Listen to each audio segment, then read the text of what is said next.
Imagine the dust of a deep pit on your face and the sound of your own brother's laughter fading into the distance as they walk away, leaving you to die. Imagine being betrayed, not by a stranger, not by an enemy, but by your own flesh and blood. That is where the story of a young man named Joseph begins. Joseph was his father Jacob's favorite, gifted with a special coat of many colors. But that coat became a target. In a fit of jealous rage, his brother stripped him, threw him into a pit, and sold him as a slave. They went home, showed their father the blood-stained coat, and let him believe his son was dead. Just like that, Joseph lost everything. Joseph ended up in Egypt as a servant to Potiphar, the captain of Pharaoh's guard. He worked with such integrity that Potiphar put him in charge of everything. But Joseph's character was soon put to the ultimate test. Potiphar's wife began to pursue him, repeatedly asking him to betray his master's trust. Joseph refused, saying, "How could I do such a wicked thing and sin against God?"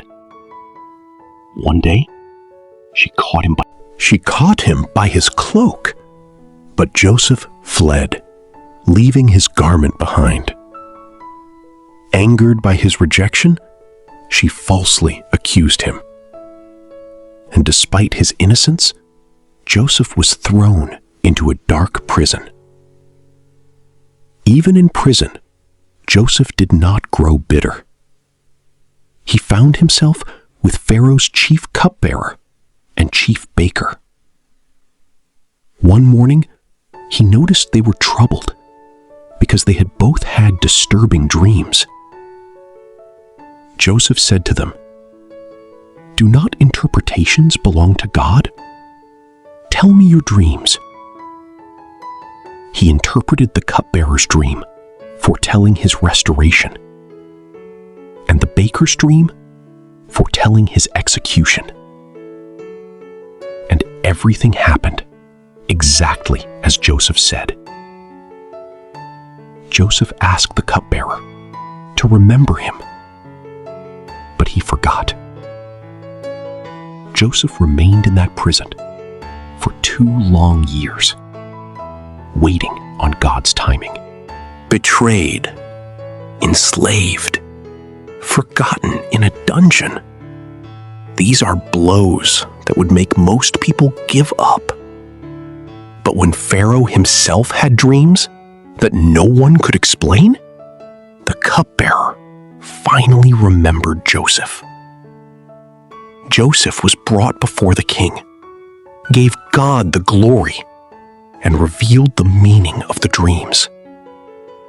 He predicted a great famine, and Pharaoh was so moved that he made Joseph second in command over all of Egypt.